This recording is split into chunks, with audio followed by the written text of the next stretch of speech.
going on, guys? It's Alexa back with another video, and today I'm going to tell you guys about how I practically blew the engine on my 2011 Jeep Wrangler. So you guys know that, well, if you don't know, the 2011 Jeep Wrangler has a 3.8 liter V6 engine, and I've been doing a lot of research lately because something happened a few days ago, and essentially my oil light came on. Checked the oil in the engine and there was practically none. Major problem. Flashback to a few days ago, well, we'll say early last week, right? I was driving, as normal, and as I'm shifting from first to second gear, I hear a ping. I look at my dashboard, I don't see anything. So I'm like, okay, continue driving, right? A few seconds later, I hear the ping again. I look down, whatever flashed went away so quickly that I didn't see it. And that happened a few more times as I was driving. And I'm like, okay, I don't know what's pinging, but if the light doesn't stay on, how am I supposed to know what the issue is? I left it alone. The next day, I had to drive it. Now, we had a series of rainy weather over the last few days, so I've been driving this a lot compared to my Camaro. So finally, it happened where I caught what the ping was. And lo and behold, it was my oil light. So I was like, that's weird. I did an oil change exactly 1 year ago, so it's now March. I posted the video March 19th of 2020. So I was like, okay, well, I'm pretty sure I'll be due for an oil change, but I don't drive this every single day, so it shouldn't have a ton of miles on it since my last oil change. So I was like, this isn't the same indicator that tells me when my oil is due for a change. This is telling me something's wrong with my oil. So I'm just like, why the heck would there be something wrong with my oil? So what I do, I go in, check the dipstick, and I'm like, oh, it's kind of dry. Why is that? So I look under the engine and kind of back where the transmission starts, and there's the oil pan. And I realized that the side of the oil pan looks a little wet. There's not much of a puddle in the parking spot itself, but there was enough of a drip spot where you could tell something was dripping. And I'm like, have I had an oil leak? And the question is, for how long? As I said, I changed the oil a year ago. Didn't see anything wrong then. But somehow I have an oil leak. And like I said, I don't know how long. But 6 quarts of oil go into this bad boy, and for me to pull out the dipstick and that thing be practically dry, that's super concerning. So I hate the fact that I was driving it as the oil light was coming on and off, but like I said, it never stayed on, so I didn't know that it was like a major issue. I just thought, okay, it flashes, it goes away, flashes, it goes away, and I'm like, okay, I'm gonna look at it when I have time and when it's not pouring buckets outside. So finally, when I got to it, I was like, all right, well, now I know that it has no freaking oil in it. So in order for me to keep driving it over the next couple days while it's still raining, I ran to the store and grabbed 2 quarts of oil and filled it in there. And this is just to hold me over until basically today, the weekend, where I can actually do an official oil change. So we take a look at the dipstick, wipe this guy off. Nice and clean. Check.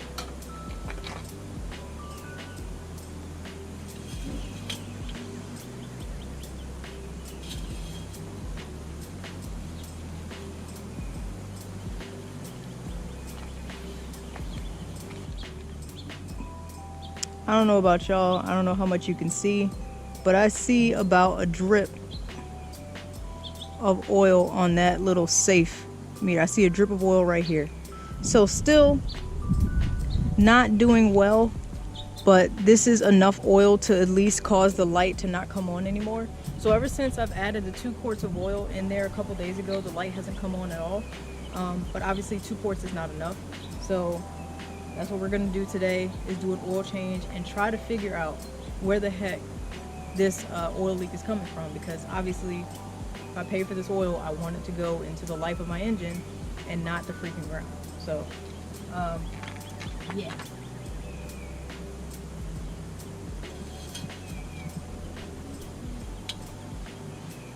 So yeah, I didn't want to find out the hard way how dangerous driving around with no oil is.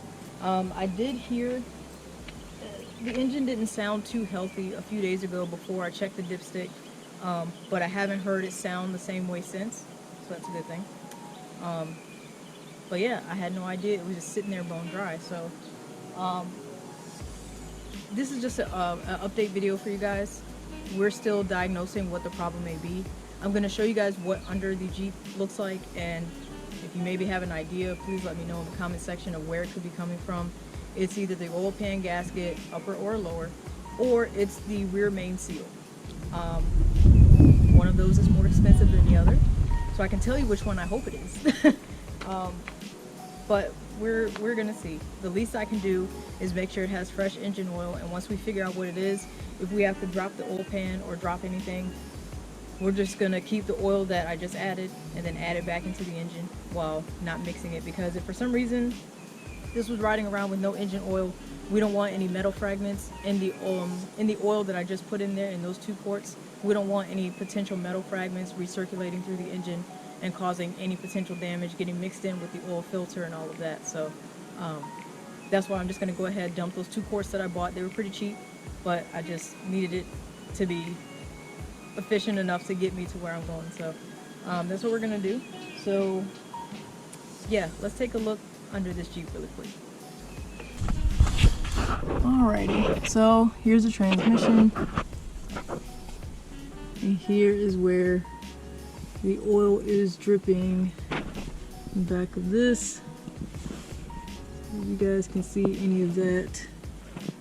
Try to get the sunlight out of here. There we go.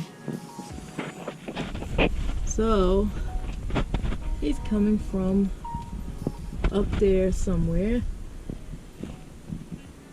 But yeah, there's the seal of the oil pan. So I'm not sure if it's that, but yeah, that's where potentially is coming from. It's not coming from the oil drain plug, because all the oil is coming from up above it. So yeah, certainly hope it's nothing major, but that's what we're here to try to diagnose today. But yeah, we can't have this oil leak. I have no idea how long it's been going on. Looking at the ground, it looks a little oily right there, but it's not a huge puddle. So yeah, let me know if you guys have a suggestion. So now I'm in the front of the transmission transfer case. So you can see there's a fresh drip waiting to come down. There's some oil in that nut here. There's some oil piled up right there, and we cleaned all of this off literally a couple days ago, so this is all fresh. I do see there's a bolt missing here, so we're definitely going to look for that bolt to match that. And I don't know if this is loose, but yeah, I can see it's wet up here and all of that. Looking through, I can't tell if it's wet anywhere else. We're thinking it's the rear main seal. We're gonna try to get a bolt that goes there, and maybe try to torque these down a little bit more. We're gonna make sure if there are any torque specifications that we look that up, so we don't over tighten anything. But yeah, can't have these oil leaks. So just wanted to give you guys an update, and let me get back up to close out this video. Alright guys, so there's the situation. It sucks because obviously I went this long without noticing there was a problem, or without noticing there was a leak, but it really must have been a slow leak over time. I really hope that that bolt missing is a significant piece of what the issue is. So like I said, we're going to go to the store, get that bolt put in, and try to make sure it's seated well, so that way we don't have any more leaks. But first things first is definitely fresh 6 quarts of oil that we're going to add. If you guys don't know how to change your oil like normally in the Jeep Wrangler, I do have a video of me doing that last year, so I will link it here if you guys are interested in knowing how to change your oil on a 3.8 liter V6 Jeep Wrangler. So yeah, there's a situation, but just wanted to keep you guys updated. So as always, I'm open to all suggestions, so if you have a suggestion or a comment or something, please let me know.